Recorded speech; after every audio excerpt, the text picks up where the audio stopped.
Olá, bem-vindos à nossa conversa. Hoje vamos mergulhar nos insertos bastante interessantes do livro Deus Fala Através dos Sonhos, de Jailson Morgado. A ideia central do livro, pelo que percebemos, é explorar como é que Deus pode usar os nossos sonhos para comunicar, para dar orientação, talvez até revelações. Exato, e nós tivemos acesso a algumas partes-chave. Introdução, sumário, agradecimentos, parece que alguns capítulos centrais, uma oração no fim e dados do autor. Portanto, o nosso objetivo aqui é mesmo analisar as ideias principais que o autor defende, não é? Como e porquê Deus usaria os sonhos. Uhum. E claro, como é que se pode discernir essas mensagens? Sempre na perspectiva do livro. Precisamente. E um ponto que achei logo curioso na introdução é ele falar numa linguagem secreta dos sonhos, quase como se fosse um portal para a sabedoria divina. Vamos ver os argumentos e os exemplos bíblicos que ele usa para isso. Ótimo ponto. Então, começando mesmo pela introdução. A ideia base parece ser essa. Os sonhos como um sítio onde as regras da nossa realidade normal ficam meio suspensas. Uhum, facilitando uma comunicação mais transcendental, talvez. É isso. Ele fala de linguagem simbólica, de narrativas nos sonhos que podem ser mensagens codificadas por Deus. Ok, vamos tentar desvendar isto. Sim, o livro parece colocar o sonho como um ponto de encontro entre o humano e o divino, o consciente e o inconsciente. A sugestão é que, nesse estado, a mente talvez esteja mais receptiva. Menos defensiva, talvez, sem as barreiras da lógica do dia a dia. Exatamente. O autor sugere uma conexão mais direta com a alma, com a tal sabedoria divina, um estado mais propício. Portanto, logo de cara, a posição é: sonhos não são só barulho mental, podem ser um espaço sagrado. E isso leva-nos direitinhos à pergunta do capítulo 1. Por que Deus usa os nossos sonhos para falar connosco? Uma pergunta central, sem dúvida. E o livro avança algumas razões. Uma delas é a própria natureza do sonho, essa dimensão mais espiritual, e a nossa receptividade quando dormimos. Hum, a ideia de estarmos desligados das distrações do mundo, não é? Mais abertos a essa outra dimensão. Sim, e outro ponto que achei interessante foi ele referir a linguagem do nosso inconsciente. Os nossos medos, os desejos mais profundos. Pois é, o livro sugere que Deus, conhecendo essa nossa linguagem interior, a usaria simbolicamente nos sonhos. Quer dizer, as imagens e histórias refletiriam essas emoções e pensamentos que temos lá no fundo. Faz sentido. É como se Deus falasse a nossa própria língua interna. O livro também vê os sonhos como um convite à reflexão Sim, sobre a vida, as escolhas. isso. Um alerta, talvez, um espelho para olharmos para nós próprios e para os caminhos que estamos a seguir. Podem funcionar quase como um acorda para a vida divino, Pode ser, sim, um chamado para reavaliar certas coisas. E também há a ideia de que os sonhos podem trazer esperança, vislumbres do futuro. o que, segundo o livro, fortaleceria a fé, a conexão pessoal com Deus. Exato.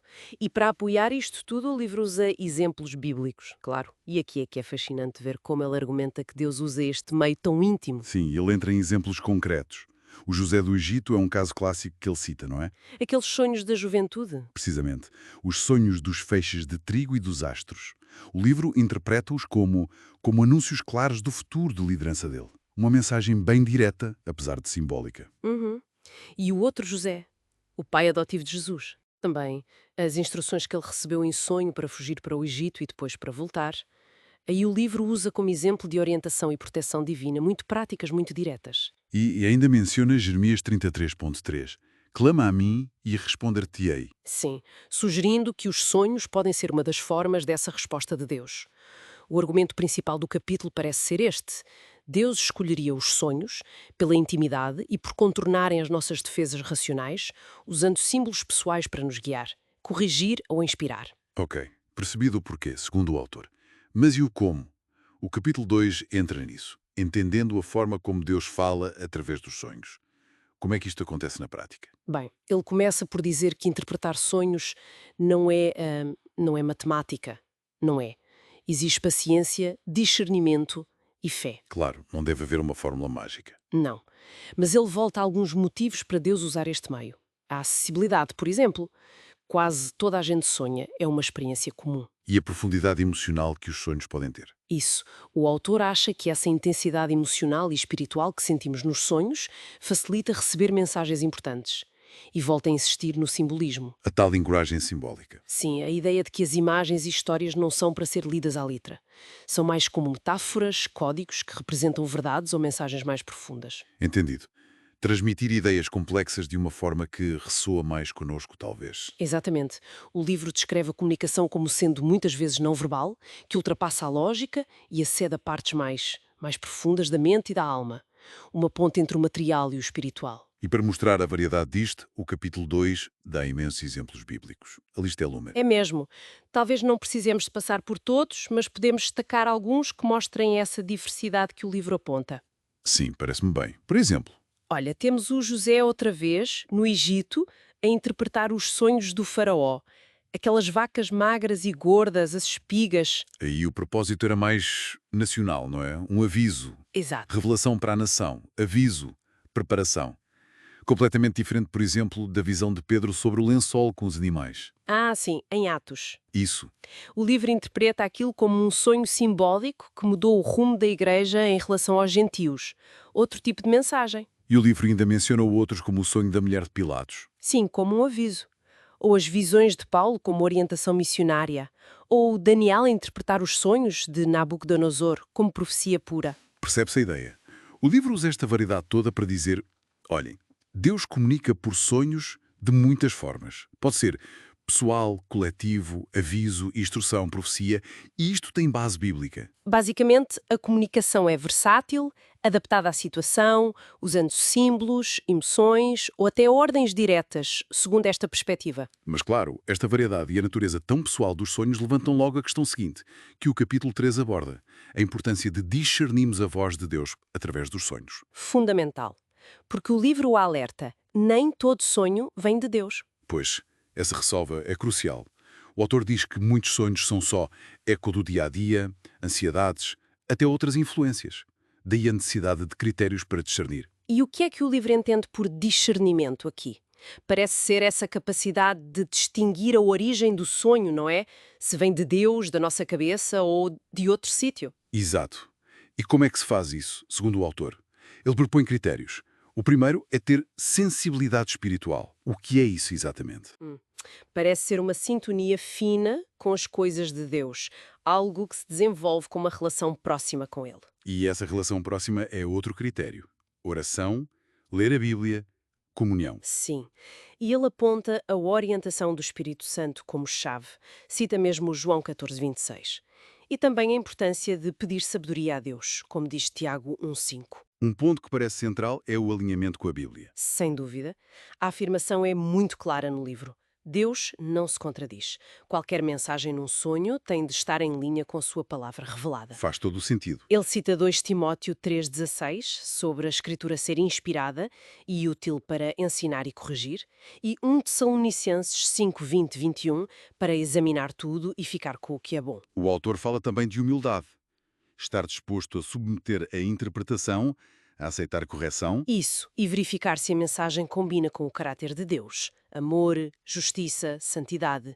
Se reflete o fruto do Espírito, por exemplo, de Gálatas 5. Basicamente, a receita do livro para o discernimento é vida espiritual saudável, bem ancorada na palavra. Exato.